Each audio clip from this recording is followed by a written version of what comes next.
Pastor Praveen పగడాల కేసుపై IG Ashok Kumar clarity ఇచ్చారు. శనివారం ఐజీ మీడియాతో మాట్లాడుతూ ప్రవీణ్ పగడాల గత నెల 24న మృతి చెందారని తెలిపారు. టెక్నాలజీని ఉపయోగించుకొని కేసు దర్యాప్తు చేశామన్నారు. 26న పోస్టుమార్టం చేసినట్లు చెప్పారు. ప్రవీణ్ హైదరాబాద్ నుంచి రాజమండ్రి వచ్చే వరకు దారి పొడవునా సీసీ ఫుటేజ్ను సేకరించినట్లు చెప్పారు. వాటన్నిటిని హైదరాబాద్ ఫోరెన్సిక్ ల్యాబొరేటరీకి పంపామన్నారు. ఈ కేసుపై ఎన్నో రకాలుగా విచారణ జరిపామన్నారు.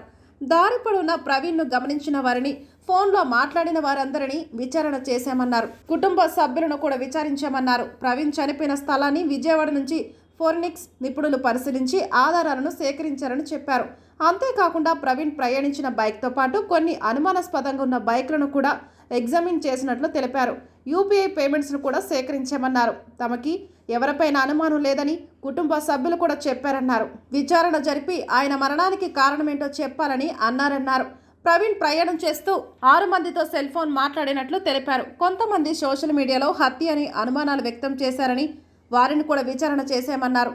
గత నెల 24న 11 గంటలకు హైదరాబాద్ నుంచి బుల్లెట్పై బయలుదేరారని, బుల్లెట్ను రాజమండ్రిలోనే విడిచిపెట్టాలని ఆలోచనతో ఆయన బుల్లెట్పై బయలుదేరన్నారు. 12:15 గంటలకు నాగోలు సవేరా లిక్కర్ మార్ట్ వద్ద లిక్కర్ కొనుగోలు చేశారు. మధ్యాహ్నం 3 గంటలకు కోదాడ ఆదిత్య వైన్స్ దగ్గర లిక్కర్ కొనుగోలు చేశారు. జగ్గైపేట వద్ద రోడ్డుపై లారీని ఓవర్టేక్ చేస్తూ రోడ్డుపై పడిపోయారు. వేగంగా వస్తూ కీసర గ్రామం వద్ద రోడ్డు పక్కన పడిపోయారు. హెడ్ లైట్ పగిలిపోయింది. 4:51 గొల్లపూడి పెట్రోల్ బంక్ వద్ద పెట్రోల్ కొట్టించారు. మాస్క్ కూడా లేదు. విజయవాడ దుర్గగుడి ఫ్లైఓవర్ 5 గంటలకు వచ్చారు. 5:15 రామవరం పడవచ్చి కింద పడిపోయారు. ఆటో డ్రైవర్ ట్రాఫిక్ పోలీసులకు సమాచారం ఇచ్చారు. ట్రాఫిక్ ఎస్ఐ సుబ్బారావు పాస్టర్ ప్రవీణ్తో మాట్లాడారు. ఇక్కడ టీ తాగారు. రాత్రిపూట కాలపొర్రు టోల్ ప్లాజా వద్దకు వచ్చారు. రైట్ సైడ్ బ్లింకర్తోనే ప్రయాణిస్తున్నారు. ఏలూరులో నిపుణ్ టానిక్ వైన్ షాప్ వద్దకు రాత్రిపూట 10:10 వచ్చారు. ఫోన్పే చేశారు. కొవ్వూరు టోల్ ప్లాజా వద్దకు రాత్రి 11:31 వచ్చారు.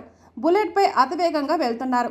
నయారా పెట్రోల్ బంక్ వద్ద రాత్రి 11:42 రోడ్డు పక్కన పడిపోయారంటూ ఐజీ తెలిపారు.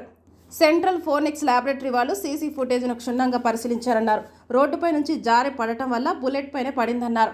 ప్రమాదం జరిగిన సమయంలో 70 కిలోమీటర్ల వేగంతో ప్రయాణిస్తున్నారని చెప్పారు. రవాణా శాఖ అధికారులు నివేదిక ప్రకారం బుల్లెట్ 4వ గేర్లో ఉందన్నారు. ఎవరూ గుద్దలేదని రవాణా శాఖ అధికారులు నిర్ధారించారని చెప్పారు. 6 సార్లు యూపీఐ పేమెంట్స్ చేశారని చెప్పారు. సెల్ ఫోన్ ట్రాకింగ్ ఉందన్నారు. పోస్ట్ మార్టం వీడియోగ్రాఫ్ ద్వారా లిక్కర్ సేవించినట్లు నిర్ధారణ అయిందన్నారు.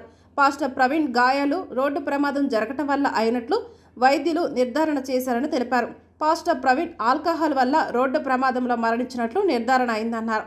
ఆల్కహాల్ కొనుగోలు చేయడంతో పాటు వినియోగించినట్లు నిర్ధారించామని చెప్పారు. 42 నుంచి 62 సీసీ కెమెరాల ద్వారా ఫుటేజ్ స్వీకరించామని ఐజీ అశోక్ కుమార్ వెల్లడించారు.